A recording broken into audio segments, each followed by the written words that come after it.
तो hello everyone, welcome to Thakur classes. और हम लोग डिस्कस कर रहे थे एमजेसी MIC 01 के कोर्स को। ठीक है, तो these are part of demo lectures of MIC MJC course. तो in today lecture we are going to discuss classroom assignment that was related to addition subtraction of vectors. इसको हम लोग आज डिस्कस करेंगे। ठीक है, तो आज के लेक्चर में हमारा जो डिस्कशन का मुद्दा होगा, ठीक है, टॉपिक होगा, वो क्या होगा, तो हम लोग डिस्कस करेंगे कॉन्सेप्ट आपका दिया हुआ है वेक्टर अलजेब्रा। ये आपका सिलेबस में लिखा हुआ है, सिलेबस का पार्ट है। और वेक्टर अलजेब्रा का मतलब we have to discuss about vector addition, subtraction, multiplication and division. Okay, तो the previous video we have discussed about addition and subtraction of vectors. हमने डिस्कस किया था एडिशन सब्सट्रैक्शन वेक्टर्स के बारे में। ठीक है, आज के वीडियो में हम डिस्कस करेंगे एडिशन सब्सट्रैक्शन ऑफ वेक्टर्स। इसका जो क्लासरूम असाइनमेंट है, ओके, इसको हम डिस्कस करेंगे। So if you want to join the full course, okay, this is Thakur Sir app. Okay, you may download it from Google Play Store. Okay, तो वहाँ से इसको ये कर सकते हो, डाउनलोड कर सकते हो। और for any kind of inquiry related to course, to buy the course, to purchase the course, you may call on this helpline number is 9155545177। Okay, तो इस नंबर पे आप कॉल कर सकते हैं रिगार्डिंग एनी कंसर्न, ओके, और any inquiry query related to buying the course, purchasing the course. Okay, तो we are starting. Okay, तो हमने रेफरेंस के तौर पे जो यूज़ किया है, ठीक है, जो कि ये बेसिक चीज़ें हैं, ठीक है, तो हमने यूज़ किया है HC वर्मा की बुक को, कॉन्सेप्ट ऑफ फिजिक्स। ओके, तो we have use the book concept of physics by HC Verma. तो we have use the book concept of physics, one of the best book in physics by HC Verma sir.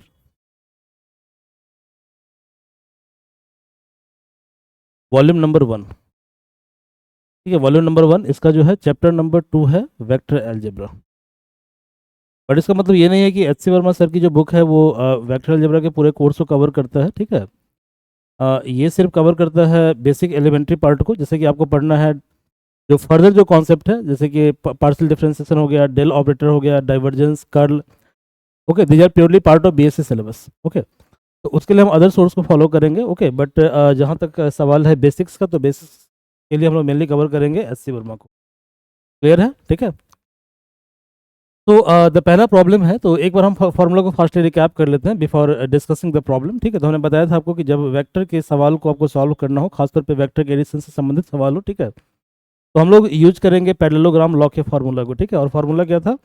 Formula ये था कि यदि आपको vector का resultant निकालना हो तो आप कृपया करके पहले प्रीवियस वीडियो को देख लें। इससे पहले जो वीडियो आया है एडिशन सब्सट्रैक्शन के बारे में, तब कॉन्सेप्ट को बेटर समझ में आएगा। तो R इक्वल टू होता है A² plus B² plus 2AB cos theta. ये मैं यूज करूँगा रिजल्टेंट निकालने के लिए। सेकेंड होता है कि यदि आपको डायरेक्शन निकालना हो वेक्टर का, तो वो होता है tan थीटा। tan थीटा बराबर होता है B sine theta by A plus B cos theta. Clear है? ये होता है। ओके, और आप मेनली क्या करना है, आपको लिस्ट फार्मूला को लर्न करना है और उसका जो अप्लाइड पार्ट है उस पर ज़्यादा फोकस करना है। क्लियर है? तो जैसे यहाँ पे पहला प्रश्न दिया हुआ है कि let A equal to 4i cap plus 3j cap. तो A की वैल्यू कितनी है? 4i cap plus 3j cap है। पहले हम वैल्यू इसका लिख लेते हैं क्या क्या है। तो देखिए भैया, क्वेश्चन में दिया हुआ है, गिवन है कि वेक्टर A की जो वैल्यू है that is 4i cap plus 3j cap. Okay, it is value है वेक्टर A। और जो वेक्टर B है इसकी वैल्यू है 3i cap plus 4j cap. तो वेक्टर B की वैल्यू है 3i cap plus 4j cap. तो वेक्टर B की वैल्यू है 3i cap plus 4j cap.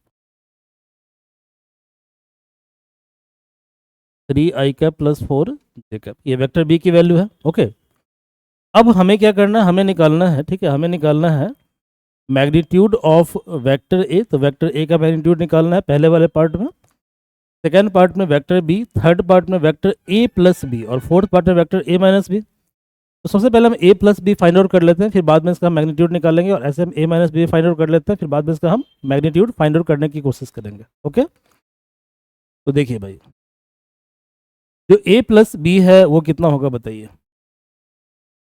तो A प्लस बी हो जाएगा, A कितना है? A है 4i cap plus 3j cap, और B कितना है? B है 3i cap plus 4j cap. Clear है? आप जानते हैं कि वेक्टर का जो एडिशन होता है, सब्सट्रैक्शन होता है, मल्टीप्लिकेशन होता है, डिवीजन होता है, ठीक है, that is between similar kind of quantities. ठीक है, तो क्या होगा यहाँ पे, ये जो आई कैप और आई कैप वाले टर्म क्या है, सिमिलर है, तो इसको हम जोड़ देंगे। तो 4 आई कैप प्लस 3 आई कैप कितना होगा, 7 आई कैप, 7 आई कैप। ऐसे ही जे कैप वाले टर्म को एक साथ रखेंगे तो 3 जे कैप और 4 जे कैप कितना होगा, 7 जे। ये क्लियर है। और ऐसे ही हम निकाल लेते हैं ए माइनस बी। तो ए माइनस बी इसकी वैल्यू होगी 4 आई कैप प्लस 3 जे कैप माइनस 3 आई कैप प्लस 4 जे कैप। क्लियर है। आप जानते हैं कि एडिशन सब्सट्रैक्शन क्या होता है, सिमिलर क्वांटिटी के बीच में होता है। तो हम क्या करेंगे, आई वाले को आई के साथ माइनस करेंगे, जे वाले के साथ माइनस मत कर दीजिएगा, ठीक है। तो we have to subtract 4 i 3 i, similarly 3 j और 4 जे। तो 4 i minus 3 i equal to i cap. Similarly 3 j minus 4 j is minus j cap, that is minus j cap, j cap. Clear है। तो हमने क्या किया, हमने ए निकाल लिया, बी निकाल लिया, ए प्लस बी भी फाइंड आउट कर लिया और ए माइनस बी भी फाइंड आउट कर लिया, ठीक है। Now we have to find out their magnitude. हमें क्या करना है, इनका मैग्नीट्यूड निकालना है। तो पहले इसको हम क्या करते हैं, कॉन्सेप्ट को समझने की कोशिश करते हैं, कॉन्सेप्ट क्या है इस प्रॉब्लम के पीछे, कॉन्सेप्ट क्या है इस प्रॉब्लम के अंदर, ठीक है भाई। तो देखिए, let us recall unit vector. पहले हम क्या करते हैं, एक बार हम यूनिट वेक्टर के कॉन्सेप्ट को रिकॉल करते हैं। तो इवन हमने एक स्पेशल वीडियो बनाया हुआ यूनिट वेक्टर के ऊपर, ठीक है। तो आप उस वीडियो को भी जाकर देख सकते हैं, ठीक है। वीडियो का लिंक डिस्क्रिप्शन में दिया हुआ है, ठीक है, तो वहाँ से आप देख सकते हैं। ओके, तो लुक, आप जानते हैं कि जो आई कैप है, आई कैप ये एक्स एक्सिस के अलॉन्ग होता है। ऐसे ही जे कैप क्या होता है, अलॉन्ग वाई एक्सिस होता है। और के कैप का यहाँ पे वैसे नीड तो है नहीं, बट फिर भी हम यहाँ पे के कैप को आपको बता देते हैं। तो आई कैप, जे कैप, के कैप, ये तीन क्या यूनिट वेक्टर है, ठीक है। अब यहाँ पर जो आई कैप है इसको हम दिखाते हैं अलॉन्ग एक्स एक्सिस, जे कैप को दिखाते हैं अलॉन्ग वाई एक्सिस और के कैप को दिखाते हैं अलॉन्ग जेड एक्सिस, और ये इसका ओरिजिन होता है। ये क्लियर है। ओके, तो आई, आप जानते हैं कि X Y Z are mutually perpendicular, that means I और जे के बीच का एंगल क्या होगा, 90 डिग्री होगा, ठीक है। तो आई और जे के बीच का एंगल है 90 डिग्री। ऐसे ही जे और के बीच का एंगल है 90 डिग्री, और के और आई के बीच का एंगल कितना डिग्री है, 90 डिग्री। क्लियर है। तो if I and J are different vector, चूंकि आई और जे क्या है, डिफरेंट वेक्टर, चूंकि आई क्या है अलॉन्ग एक्स एक्सिस है, जे क्या है अलॉन्ग वाई एक्सिस है, okay, and K is also different vector. तो आप कह सकते हो कि I J and K are mutually different vectors. Clear है, तीनों के अलग अलग वेक्टर्स हैं। क्लियर है। तो यदि हमें आई और जे पे ऑपरेट करना हो, मतलब आई और जे का सम निकालना हो, क्लियर है, मतलब आई और जे को जोड़ना हो, तो हम क्या करेंगे, देखो यहाँ पे, देखो यहाँ पे यह क्या है, आई का टेल है, आई का, सॉरी, ये आई का क्या है, टेल है, और ये आई का हेड है। ऐसे ही ये क्या है, जे का टेल है और ये जे का हेड है। अब जानते हैं कि टेल से टेल को और हेड से हेड को आप नहीं जोड़ सकते, तो आप क्या करोगे, आप क्या करोगे कि एक वेक्टर इस तरह से लोगे, ठीक है। आप एक एक पैरेलल वेक्टर ऐसे ड्रॉ कर लोगे। तो if this one is J, this is also J, also J. Clear है। और यदि ये मान लीजिए ये आपका आई है, तो हमने क्या किया, एक वेक्टर और पैरेलल में ले लिया इस तरह से। तो if this one is I, this is also I, ये भी क्या आपका आई है। ओके, अब देखो यहाँ पे कि इस वेक्टर के हेड के पास इस वेक्टर का क्या है, टेल है। आप ऐसे दिखा दो यहाँ पे कि इसका हेड है, इसका टेल है। तो यहाँ पे ये कितना है, आई, और ये कितना है, j. Now you may add this one by new kind of vector. Clear है, न्यू काइंड ऑफ वेक्टर। तो ये जो नया वेक्टर होगा कितना होगा, ये आई प्लस जे होगा। तो ये क्या होगा, आई प्लस जे होगा। ये पहला ट्रिक आप समझ गए, पहला ट्रिक क्या है, क्लियर है। तो जब भी क्या होगा, जब भी आई और जे डिफरेंट वेक्टर है, ऐसे जे और के डिफरेंट वेक्टर है, तो क्या होगा, यहाँ पे पैरेललोग्राम लॉ को हम फॉलो करेंगे। मतलब यहाँ पे क्या होगा, ये जो वेक्टर आपको दिख रहा है ट्रायंगल लॉ को फॉलो करते हुए कितना है, आई प्लस जे है। अब देखिए आई और जे के बीच का एंगल कितना डिग्री है, 90 डिग्री है, ठीक है। कितना डिग्री है, 90 डिग्री है। ओके, नाउ यदि इसके बीच का एंगल 90 डिग्री है, तो आप जानते हैं कि दो वेक्टर का जो रिजल्टेंट होता है आर, वो कितना होता है, ए square plus B square plus 2ab cos theta, but theta तो यहाँ पे 90 डिग्री है, तो कॉस 90, और कॉस 90 कितना होता है, 0 होता है। तो ये वैल्यू कितना हो जाएगा, ये वैल्यू हो जाएगा under root A square plus B square. तो हमें बस रूल को याद रख लेना है कि in case of unit vector resultant कितना होता है, रिजल्टेंट होता है ए स्क्वायर प्लस बी स्क्वायर, जहाँ पे ए क्या है, ए है coefficient of unit vector along x axis. Clear है। बी क्या है, coefficient of unit vector along Y axis. ये क्लियर है? तो देखो भैया, पहला वेक्टर क्या है आपके पास, पहला वेक्टर है 3i cap plus 4j cap, यही है ना 3i प्लस 4j। तो पहला वेक्टर आपके पास, सॉरी 4i प्लस 3j है, ठीक है, 4i प्लस 3j है, कोई दिक्कत नहीं है, इसको हम बी मान लेते हैं, ठीक है भाई, इसको हम मान लेते हैं बी। क्वेश्चन नंबर बी है। तो 3i प्लस 4j, तो बताओ बी का मैग्नीट्यूड कितना होगा, तो बी का जो मैग्नीट्यूड होगा, ठीक है, वो कितना हो जाएगा, अंडर रूट ए का स्क्वायर प्लस बी का स्क्वायर। 3 का स्क्वायर कितना होगा, 9 प्लस 16 दैट इज 25, 25 का स्क्वायर रूट होता है 5.0। क्लियर है? ऐसे ही देखो, question number A, vector A बराबर है 4i cap plus 3j cap. तो बताओ ए का जो मैग्नीट्यूड है वो क्या होगा, तो ए कोफिशिएंट कितना है 4, दूसरा कितना है 3, 4 का स्क्वायर 3 का स्क्वायर कितना होगा ये बताओ, 16 प्लस 9 दैट इज 25, ये हो जाएगा 5, दिस इज 5, ठीक है, दिस टर्न आउट 5। थर्ड क्या है, थर्ड क्या है, तो देखो भैया थर्ड क्या है, थर्ड है a plus b equal to 7i plus 7j, 7i plus 7j। तो a plus b equal to 7i plus 7j है,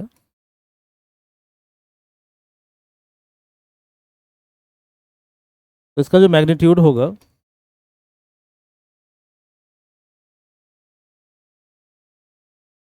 दैट इज एक्स वाला का क्या कहते हैं, सॉरी आई के साथ कितना है 7, जे का कोफिशिएंट कितना है 7। क्लियर है? 7, 7 स्क्वायर कॉमन ले लो,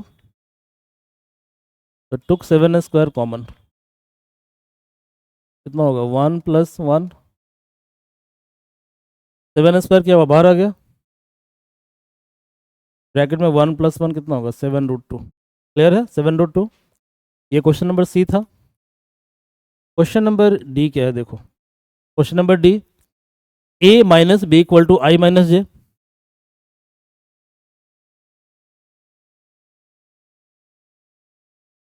आई माइनस जे, इसको तुम चाहो तो क्या लिख सकते हो, इसको तुम लिख सकते हो 1 इंटू आई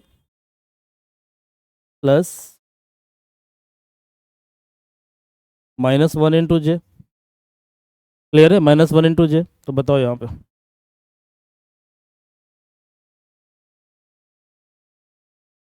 ए माइनस बी का जो मैग्नीट्यूड होगा कितना होगा बताओ, पहला टर्म क्या है 1, तो 1 का स्क्वायर, सेकेंड टर्म कितना है -1 का स्क्वायर।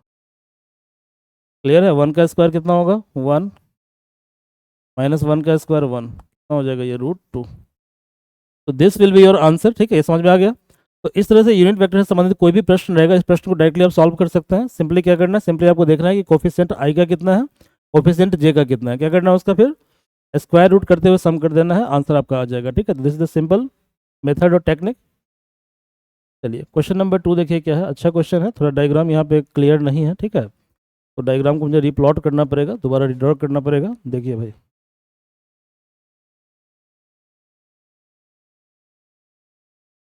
ओके तो ये H C Verma question number 3 या 4 है शायद एक्सरसाइज का। ठीक है, तो ये अच्छा क्वेश्चन है। देखिए यहाँ पे ये एक्स एक्सिस है, ओके, ये वाई एक्सिस है। ठीक है, ये वाई एक्सिस है।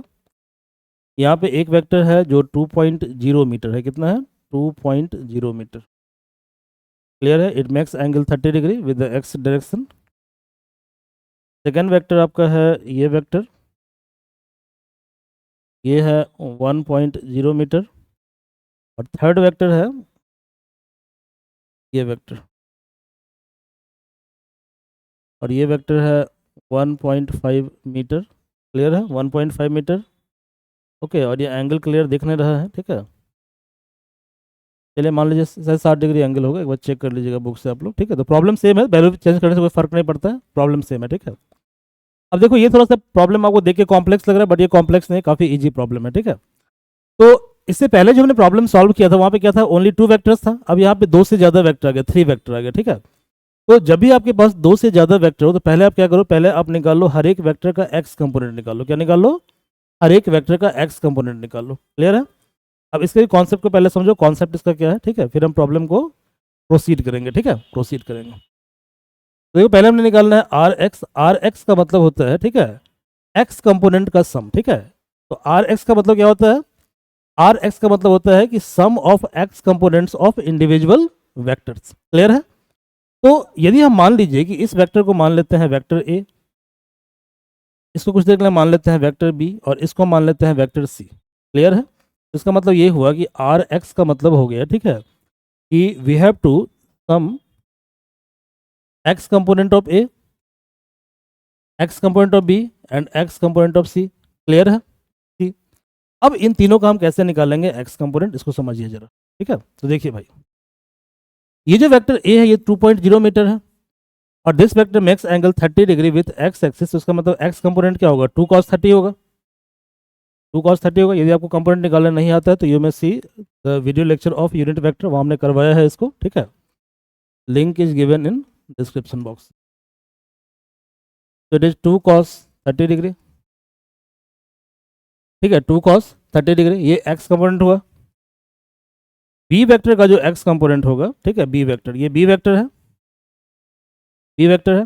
तो जब भी कोई वेक्टर ओरिएंट रहेगा कंप्लीटली एक्स एक्सिस पे या वाई एक्सिस पे, ठीक है, तो उसका एक्स कंपोनेंट या वाई कंपोनेंट निकालने के लिए सिंपली हम कोऑर्डिनेट निकालते हैं, ठीक है। तो देखो बी का जो कोऑर्डिनेट है वो कितना है, कोऑर्डिनेट इसका है, एक्स कोऑर्डिनेट 0 है, वाई कोऑर्डिनेट है -1। इसका मतलब ये हुआ कि इसका एक्स कंपोनेंट 0 होगा और वाई कंपोनेंट कितना होगा, -1 होगा, ठीक है। तो बी का जो एक्स कंपोनेंट है वो कितना है बताओ, बी का एक्स कंपोनेंट है 0। व्हाट अबाउट सी, सी तो देखो सी का एक्स कंपोनेंट क्या होगा, तो ये थोड़ा समझो इसको जरा, ठीक है, ये ट्विस्टेड है। देखो भाई, इधर जाएगा इसका वाई कंपोनेंट, इधर इसका होगा एक्स कंपोनेंट, एक्स कंपोनेंट। इसका मतलब ये हुआ इसका जो x component that is on negative side. देखो यहाँ पे ये एक्स का पॉजिटिव साइड है, तो ये एक्स का क्या होगा, नेगेटिव साइड होगा। क्लियर है। तो इसका जो एक्स कंपोनेंट होगा उसका नेगेटिव वैल्यू होगा, उसका वैल्यू क्या होगा, नेगेटिव होगा। आई थिंक दिख रहा है, विजुअल नहीं है, तो यहाँ देखो ये वैल्यू क्या होगा, नेगेटिव होगा, ये वैल्यू नेगेटिव होगा। क्लियर है। तो कितना होगा, देखो ये होगा 1.5 cos 60, लेकिन ये माइनस में होगा क्योंकि ये माइनस साइड में पड़ता है, ठीक है, ये नेगेटिव एक्स डायरेक्शन में पड़ता है, ठीक है। तो 1.5 cos 60 मतलब -1.5 cos 60, तो ये होगा -1.5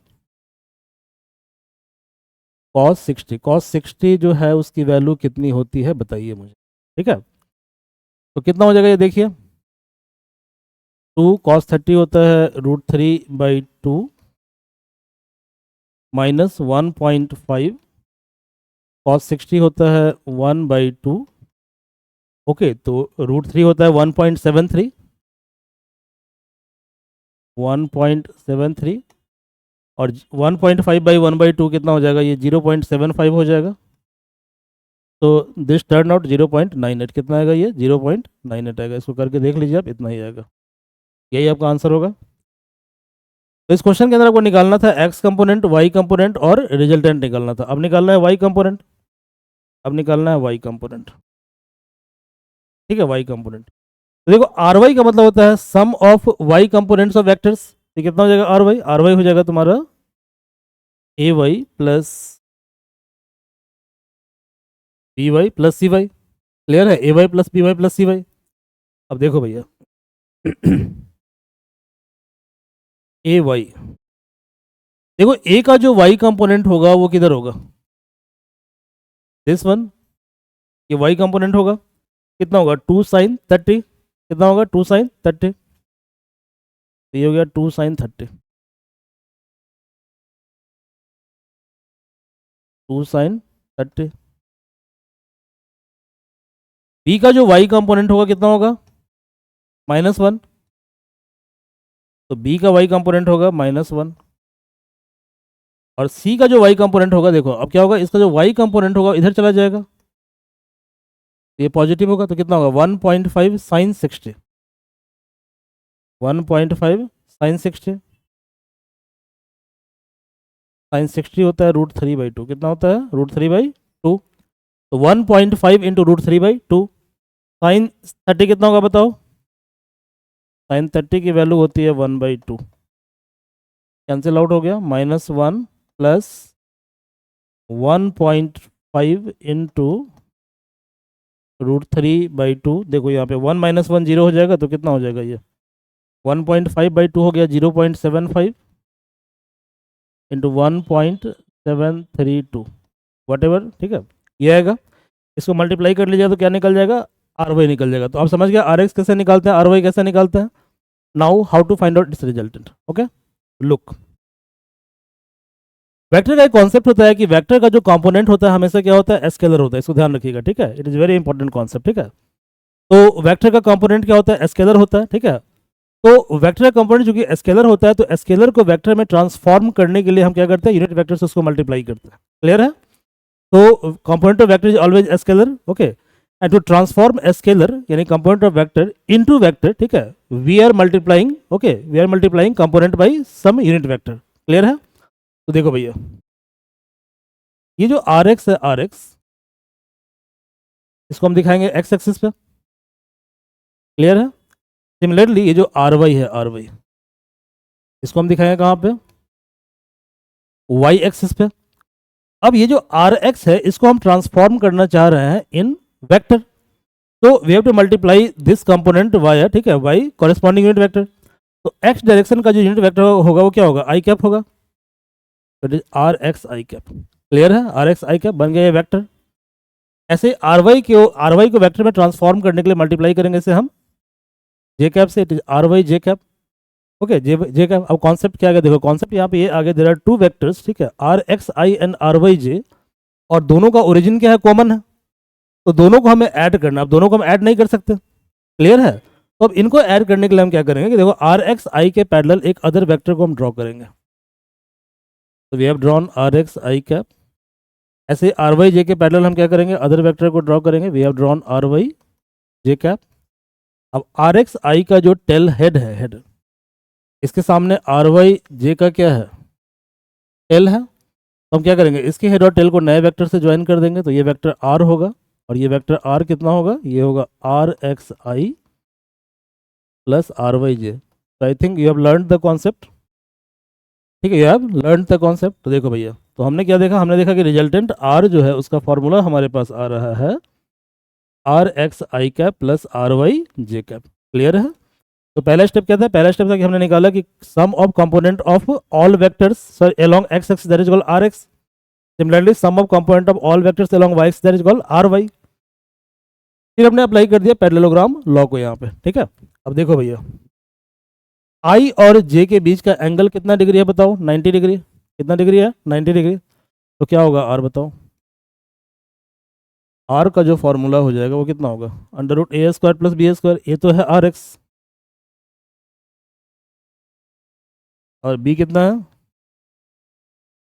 आर वाई स्क्वायर, क्लियर है। आर एक्स आपको मालूम है, आर वाई आपको मालूम है, वैल्यू पुट कर दीजिए, दिस विल बी योर, तो ये आपका आर आ जाएगा, सॉल्व करने पे कितना आ जाएगा, आर आ जाएगा, क्लियर है, सॉल्व करने पे आर आ जाएगा। If you have to find out the direction, ठीक है, यदि आपको डायरेक्शन निकालना हो, डायरेक्शन निकालना हो, tan अल्फा, tan अल्फा, तो देखो ये तुम्हारा हो गया मैग्नीट्यूड, ये जो आपने निकाला this is magnitude, but if you have to find out the direction it is alpha, ठीक है, direction is alpha, okay, alpha, alpha क्या होगा बताओ, tan alpha, tan alpha, tan alpha क्या होता है, tan अल्फा होता है परपेंडिकुलर बाय बेस, परपेंडिकुलर कितना, आर वाई जे मत लिख देना, ठीक है, जो कि जो तुम परपेंडिकुलर लिखते हो या बेस लिखते हो क्या सिंपली मैग्नीट्यूड है, ठीक है। तो R Y by R X, ये क्लियर है, are Y by R X. तो ये आपका आंसर हो गया, समझ गए बात को। चलिए अगला प्रश्न क्या देखिए, अगला प्रश्न है कि there are two vectors have magnitude 3 unit and 4 unit respectively, ठीक है, what should be the angle between them if the magnitude of resultant is 1 unit, 5 unit and 7 unit. समझिए क्वेश्चन को क्या है, देखो एक तो इसका बहुत लंबा तरीका है, ठीक है, जिससे आप इसको सॉल्व कर सकते हो। तो आपका जो बीएससी एग्जाम है वहाँ तो आपको लंबे तरीके को सॉल्व करना पड़ेगा, you have to follow the traditional method, okay. But यदि सेम क्वेश्चन को आपको अप्रोच करना हो कॉम्पिटेटिव एग्जाम के अंदर, तो वहाँ पे इतना टाइम भी नहीं होता, स्पेस भी नहीं होता कि आप सेम प्रॉब्लम को जो है बहुत लंबे अप्रोच से सॉल्व करोगे। तो मैं आपको यहाँ पे दोनों मेथड बताता हूँ, आपको दोनों में जो भी मेथड सुटेबल लगता है you may use that method, okay. तो पहला मेथड हम बताते हैं, मेथड 1। तो पहले इस प्रॉब्लम को हम सॉल्व करेंगे मेथड 1 से, ठीक है भाई। जो ट्रेडिशनल मेथड है उससे इसको हम सॉल्व करेंगे। तो क्वेश्चन में पहले गिवन क्या क्या है देखिए। पहले गिवन है कि जो वेक्टर ए है, ठीक है, इसका मैग्नीट्यूड है 3 यूनिट, और वेक्टर बी का जो मैग्नीट्यूड है वो है 4 यूनिट। 4 यूनिट। अब यहाँ देखिए मैग्नीट्यूड हम लिख रहे हैं, इसलिए हम वेक्टर ए के ऊपर वेक्टर का साइन नहीं लगाए हैं, ठीक है, क्लियर है। तो कहते हैं कि what is the angle between them if the magnitude of the resultant is 1 unit. तो पहले वाले केस में दिया हुआ है कि रिजल्टेंट है 1 यूनिट, तो आर कितना दिया है 1 यूनिट, आर कितना है 1 यूनिट, ठीक है भाई। तो आप जानते हो कि आर इक्वल टू क्या होता है, under root A square plus B square plus twice A B cos theta, यही होता है ना। तो देखो भैया आप लिख सकते हैं R square equal to A square plus B square plus twice A B cos theta, ऐसा आप लिख सकते हैं, twice A B cos theta, clear है। अब देखो आर कितना है, आर है 1, तो 1 स्क्वायर बराबर क्या होगा, ए कितना है तुम्हारा 3 square 4 square plus 2 into 3 into 4 into cos theta, ठीक है। 3 स्क्वायर कितना होगा 9, 4 स्क्वायर कितना होगा 16, 9 प्लस 16 कितना होगा 25, 1 माइनस 25 कितना होगा बताओ। 1 माइनस 25 बराबर 4 3 जा 12 2 जा 24 cos theta, 1 minus 25 minus 24,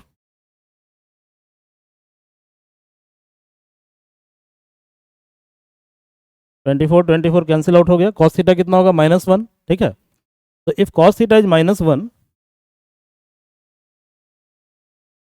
cos theta -1 equal to cos 180 degree,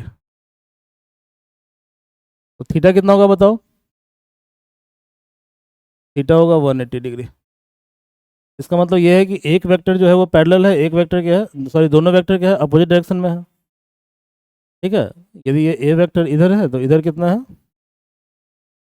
B vector है, तभी एंगल कितना होगा 180 होगा, 180 होगा। अब देखो सेकंड वाले केस में दिया हुआ है, इन सेकंड केस, ठीक है, सेकंड कंडीशन में ये दिया हुआ है, क्या दिया हुआ है देखो कि their resultant is 5 unit, resultant कितना है 5 यूनिट, इनका रिजल्टेंट है 5 यूनिट। तो सेकंड वाले केस में क्या करेंगे देखो, आर स्क्वायर बराबर होता है ए square plus B square plus twice A B cos theta, cos theta. अब आर कितना है, आर है आपका 5, 5 ही है ना, एक बार चेक कर लो क्या है, 5 है, ठीक है। आर कितना है 5 है, तो 5 का स्क्वायर कितना होगा बताओ 25, एक है 3 तो 3 का स्क्वायर, दूसरा है 4, 4 का square plus 2 into 3 into 4 into cos theta. तो देखो कितना होगा 25 इक्वल टू 3 3 जा 9 प्लस 16 25 प्लस 4 3 जा 12 12 2 जा 24 कॉस थीटा। 25 माइनस 25 कितना होगा 0 इक्वल टू 24 कॉस थीटा। तो यहाँ से कॉस थीटा कितना आएगा 0/24 दैट इज 0, ठीक है। कॉस थीटा 0 कब होता है, जब थीटा क्या होता है 90 डिग्री, कॉस 90 डिग्री, क्लियर है। इसका मतलब क्या है, इसका मतलब ए और बी क्या है mutually perpendicular,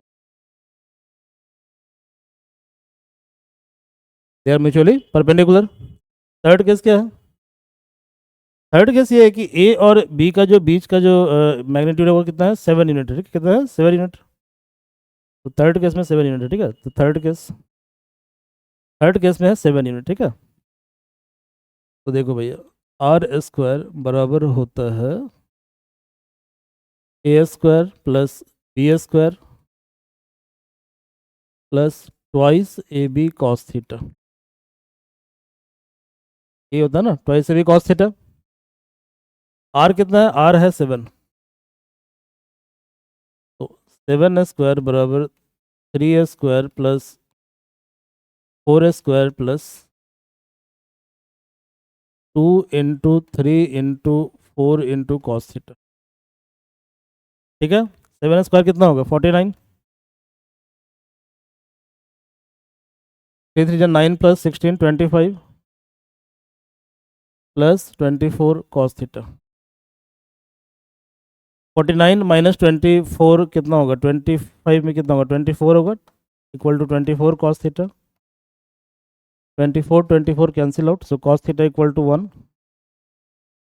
equal to cos 0 degree. Theta कितना होगा बताओ, थीटा होगा 0 डिग्री। तो देखो ये ट्रेडिशनल तरीका है प्रॉब्लम को सॉल्व करने का, बट ये जो तरीका थोड़ा सा लेंदी तरीका है। ठीक है, suppose you are appearing in some competitive exam like NEET और IIT JEE, वैसे तो क्लास MJC का है, BSc फिजिक्स का है। ठीक है, बट ऑब्वियसली आप सभी ने तैयारी, आप सभी ने +2 साइंस से किया होगा। ठीक है, तो आप सभी ने क्या किया, तैयारी किया होगा नीट का। ठीक है, आप सभी ने IIT का तैयारी किया होगा। तो यदि वहाँ पे सेम प्रॉब्लम को अप्रोच करना हो तो आपको क्या करना है, टाइम को सेव करना, ये आपका मोटो होता है। क्लियर है, तो वहाँ पे प्रॉब्लम कैसे एड्रेस करोगे। ठीक है, वहाँ पे प्रॉब्लम कैसे एड्रेस करोगे, तो you have to apply some sense. क्या करना है, देखो भाई क्या दिया हुआ है, यहाँ पे दिया हुआ है कि रिजल्टेंट दिया हुआ है 7, ए कितना है 3, using some different colour so that you may differentiate the method. तो देखो भैया आर दिया है 7, ए है 3 और बी है 4, बी है 4। क्लियर है, तो देखो जब ए और बी को हम सम करेंगे, ए प्लस बी इक्वल टू क्या, ए प्लस बी को सम करेंगे 3 + 4 तो 7 आ जाएगा। ठीक है, यानी इसका मतलब ये हुआ कि जब दोनों का सम, ठीक है, जब दोनों का सम 7 है तो थीटा क्या होगा, थीटा होगा 0 डिग्री। आप कल का वीडियो देख लीजिए, कल मैंने एक वीडियो करवाया था पैरेललोग्राम लॉ, उसमें हम कैसे R equal to A B, मतलब पैरेलल का कंडीशन क्या होता है, एंटी पैरेलल कंडीशन क्या होता है, ठीक है, और परपेंडिकुलर कंडीशन क्या होता है, उसमें दोबारा बताया तो आपको। ठीक है, बट वीडियो देखेंगे तो ज़्यादा बेटर समझ में आएगा चीज़ें। ठीक है, तो पैरेलल का कंडीशन ये होता है कि थीटा 0 डिग्री होता है। ठीक है, तो पैरेलल में क्या होता है, वेक्टर जुड़ जाता है। ठीक है, तो वेक्टर क्या होगा, जुड़ जाएगा, तो दो लाइन पैरेलल होगा तो वेक्टर जुड़ जाएगा, तो थीटा क्या होगा 0 डिग्री होगा। सेकंड वाले केस में देखिए वेक्टर क्या है, वेक्टर यहाँ पे, अब यहाँ पे देखिए रिलेशन को स्टैब्लिश कीजिए। यहाँ पे दिया हुआ है कि your A is 3, B is 4, R लाना कितना है, आर लाना है 5। तो आप जानते हो कि 3 स्क्वायर प्लस 4 स्क्वायर का रूट कितना होता है, 5 होता है। ठीक है, और जब दो वेक्टर क्या कहते हैं परपेंडिकुलर, तो कंडीशन होता है are equal to √A² + B², ये कंडीशन होता है। ठीक है, थर्ड वाले केस में देखिए, थर्ड वाले केस, सॉरी फर्स्ट वाले केस में ए कितना है, ए है 3, बी है 4, लाना कितना है, लाना है 1। तो ए और बी जो है, ठीक है, इसके बीच का रिलेशन क्या होगा, 4 - 3 = 1 होगा, या 3 - 4 = 1 होगा। आ रहा समझ में, यानी वेक्टर क्या होगा, वेक्टर एंटी पैरेलल होगा, तो थीटा क्या होगा 180 होगा। इतना करने की जरूरत नहीं है आपको। ठीक है, इतना करने की जरूरत आपको नहीं है। ठीक है, okay, this is approach for competitive exam, not for your university exam. तो यूनिवर्सिटी में ऐसा मत किया तो फेल कर देगा आपको। ठीक है, in university you have to follow traditional method. Okay, but university में इस तरह क्वेश्चन जो ऑब्जेक्टिव क्वेश्चन आएंगे, हमें नहीं लगता कि शायद डेरिवेशन पूछेगा। ठीक है, but numerical, I think numerical जो है ऑब्जेक्टिव फॉर्म में पूछेगा, तो ऑब्जेक्टिव में आप इस तरह के ट्रिक को अप्लाई कर सकते हैं। गुड, चलिए अगला प्रश्न क्या है, देखिए बड़ा अच्छा क्वेश्चन है। क्वेश्चन क्या है देखिए, स्पाई मतलब जासूस होता है। ठीक है, स्पाई मतलब क्या होता है, जासूस। तो एक जासूस है, ठीक है, ये भी एचसी वर्मा क्वेश्चन है। Spy report about suspected car reads as follows, मतलब कोई सस्पिशियस कार है उसको फॉलो कर रहा है, स्पाई जासूस फॉलो कर रहा है किसी संदेहास्पद संदेह वाले कार को। ठीक है, तो वो क्या क्या नोटिस करता है, नोटिस करता है कि the car move 2 kilometre towards east. ठीक है, ईस्ट, कोई दिक्कत नहीं है। देखिए भैया पहले तो क्या करो, ये तुम डायरेक्शन का ड्रॉ कर लो पहले। ठीक है भाई, देखो ये होता है नॉर्थ, ये होता है साउथ, ये होता है ईस्ट और ये होता है वेस्ट। क्लियर है, ये होता है वेस्ट। तो कह रहा है कि the car moved 2 kilometre towards east, कोई दिक्कत नहीं है। तो पहले कार जा रहा है ईस्ट में, ऐसे जा रहा है 2 किलोमीटर, कार पहले जा रहा है 2 किलोमीटर ईस्ट में, तो कार जा रहा है 2 किलोमीटर ईस्ट में, कोई दिक्कत नहीं है। फिर क्या कह रहा है कि take a perpendicular left turn. कैसा टर्न? लेफ्ट टर्न ले रहा है, राइट टर्न मत लगा देना, ठीक है। कैसा टर्न ले रहा है? लेफ्ट टर्न, ठीक है। तो left turn run for 500 metre, तो 0.5 मीटर, ठीक है, मीटर। फिर क्या करता है? फिर वो राइट टर्न लेता है, ठीक है, और 4 किलोमीटर दौड़ता है। कोई दिक्कत नहीं है, 4 किलोमीटर राइट टर्न लेता है, 4 किलोमीटर। क्लियर है? 4 kilometre. Find the displacement of the car. Car का डिस्प्लेसमेंट निकालना। What is displacement? तो डिस्प्लेसमेंट का डेफिनेशन होता है कि the distance between initial and final point of motion. Clear है? तो देखो, इनिशियल पॉइंट ऑफ मोशन जो तुम्हारा है वो ये है, फाइनल पॉइंट ये है। तो ये वेक्टर कितना होगा बताओ? ये वेक्टर तुम्हें निकालना है, निकाल लो ये वेक्टर। देखो, ये 2 है तो कितना होगा? 2i cap. ये कितना होगा? 0.5 जे कैप। और ये कितना होगा? 4i cap. यानी कि कार का जो डिस्प्लेसमेंट r है, r दैट इज, पहले तो 2i कैप मतलब 2 in x direction, then 0.5 J cap in y direction, then 4i cap in again x direction. Clear है? अब क्या करेंगे? i वाले को सम कर लेंगे। देखो भैया, 2i प्लस 4i कितना होगा? 6i plus 0.5 J cap. Clear है? अब देखो, i cap is along x axis और j cap is along Y axis, ठीक है। यानी कि इसको यदि इसको नेट मतलब इसको दिखाना हो डायग्राम को, तो इसको आप दिखा सकते हो इस तरह से कि ये जो है तुम्हारा 6i कैप है और ये तुम्हारा 0.5 जे कैप, ऐसे इसको तुम दिखा सकते हो। तो इसका जो रिजल्टेंट होगा, रिजल्टेंट आर, वो कितना होगा बताओ? √6² प्लस 0.5 का स्क्वायर। तो सॉल्व कर लीजिए, सॉल्व करने पे आ जाएगा 36.25, यानी ये आ जाएगा 6.02 kilometre. 6.02 kilometre. This will be your answer. Clear है? आंसर। नेक्स्ट जो प्रश्न है, ठीक है, अच्छा प्रश्न है, बहुत अच्छा क्वेश्चन है ये, ठीक है। ये sir S C Verma sir का क्वेश्चन नंबर 8वां है, ठीक है, 8वां क्वेश्चन है। ओके, क्वेश्चन नंबर 8 है। क्या है क्वेश्चन? देखिए जरा। And I think it is last question on parallelogram law. ये लास्ट क्वेश्चन है। This is last question on parallelogram law of vector addition. Clear है? अब यहाँ पे क्या करना है देखो, कह रहा है कि कैरम बोर्ड, एक कैरम बोर्ड है। कैरम बोर्ड तो आप सभी खेले हो। कैरम बोर्ड कैसा होता है? स्क्वायर शेप का होता है, ठीक है। तो कैरम बोर्ड का डायमेंशन यहाँ पे दिया हुआ है 4 feet into 4 feet square, has a queen at the centre. तो कैरम बोर्ड में क्वीन कहाँ पे है? सेंटर पे है, ठीक है। क्वीन जानते हो ना? यू ऑल नो ना क्वीन? क्वीन जानते हो कि नहीं जानते हो जी बताओ? क्वीन जानते हैं आप लोग कि नहीं जानते हैं? जानते हैं जी। ये है कैरम बोर्ड, ये कैरम बोर्ड है। गुड। चलिए, कैरम बोर्ड है, कैरम बोर्ड बना दिए हम, ठीक है। कैरम बोर्ड का डायमेंशन दिया हुआ है 4 फीट इंटू 4 फीट। तो लंबाई दिया है 4 फीट, लंबाई है इसका 4 फीट, 4 फीट, और इसका जो विड्थ है वो भी 4 फीट है।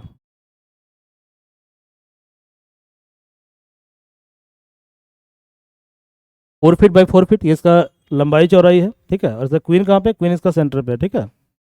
सेंटर पे रख दीजिए क्वीन को। क्वीन को, क्वीन कैसा होता है? लाल होता है। चलो लाल कर दो इसको।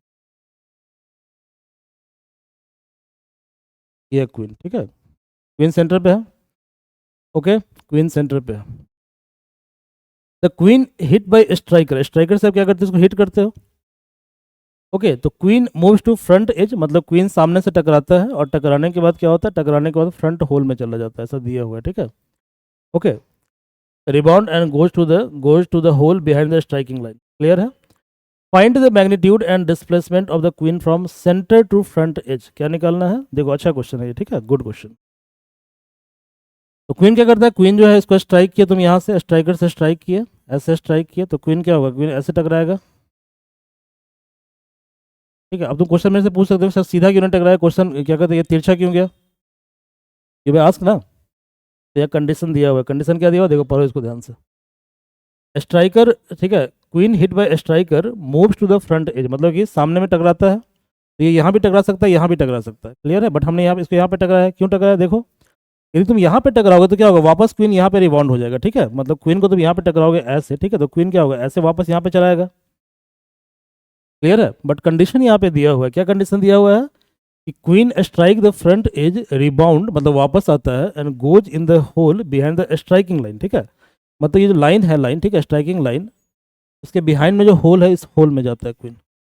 इसलिए क्वेश्चन को ध्यान से पढ़ो, क्वेश्चन क्या कह रहा है। तो इसका मतलब क्या होगा, इसका मतलब ये जो हमने बनाया है यहाँ पे, ये लाइन क्या होगा, ये लाइन नहीं होगा, ठीक है, ये लाइन गलत हो गया, ठीक है, गलत हो गया, लेकिन क्वेश्चन कहाँ भाग गया, देखो यही समस्या है, ठीक है। तो समस्या विद ऑनलाइन क्लास, देखो दोबारा मुझे डायग्राम बनाना पड़ेगा, वी हैव टू।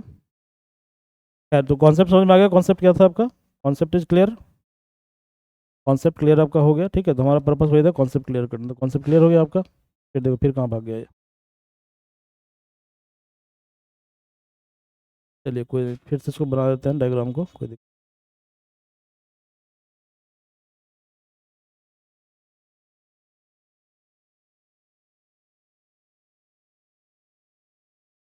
तो ये समझ में आ गया ना हमने डायग्राम ऐसा क्यों बनाया, ये क्लियर है। तो देखो भाई क्वेश्चन में क्या दिया हुआ है, यहाँ पे क्वीन है, क्वीन यहाँ पे स्ट्राइक करता है, फिर यहाँ से क्या करेगा, रिबाउंड कर जाएगा यहाँ पे वापस, ओके, ये स्ट्राइकर का पाथ है, ठीक है।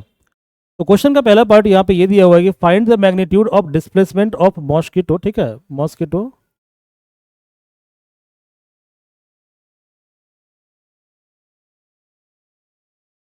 यहाँ पे क्वेश्चन जो है ना इसमें कुछ मिसिंग है, ठीक है जी, यहाँ पे होगा मतलब इसका डिस्प्लेसमेंट निकालना है, ठीक है, mosquito,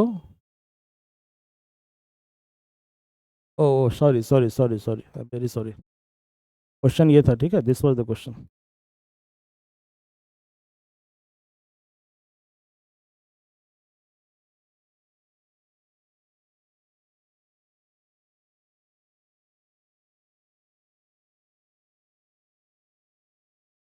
okay, due to some technical problems question को हम होल्ड पे डाल रहे थे, देखो दोबारा देख लो, ठीक है, क्या है यहाँ पे देखो, ऐसे आया ये, तो स्ट्राइक किया, ओके। तो क्वेश्चन कहता है पहला पार्ट इसमें है कि यहाँ से यहाँ तक का डिस्प्लेसमेंट तुमको निकालना है, ठीक है, ये क्वेश्चन के पहले पार्ट में दिया हुआ है, मुझे क्वेश्चन याद है इसलिए बता देता हूँ आपको। तो आपको डिस्प्लेसमेंट निकालना है, इस पॉइंट से इस पॉइंट के बीच में निकालना है, ठीक है, तो पहला डिस्प्लेसमेंट मान लीजिए ये है, ठीक है। सेकेंड डिस्प्लेसमेंट आपको निकालना है इस पॉइंट से इस पॉइंट के बीच में, तो इसको डिस्प्लेसमेंट R2 मान लीजिए, और थर्ड डिस्प्लेसमेंट निकालना है आपको इस पॉइंट से इस पॉइंट के बीच, ये निकालना है, इसको आप R3 मान लीजिए, क्लियर है। तो इसको हम लोग अगले क्लास में डिस्कस कर लेंगे, ओके, सॉरी फॉर इनकन्वीनियंस, ठीक है, due to some technical reason, okay. तो in the next class we will see further numerical, ठीक है, that will be based on vector algebra, okay। So thank you everyone, if you like our video, you may like, subscribe our channel, okay, so thank you।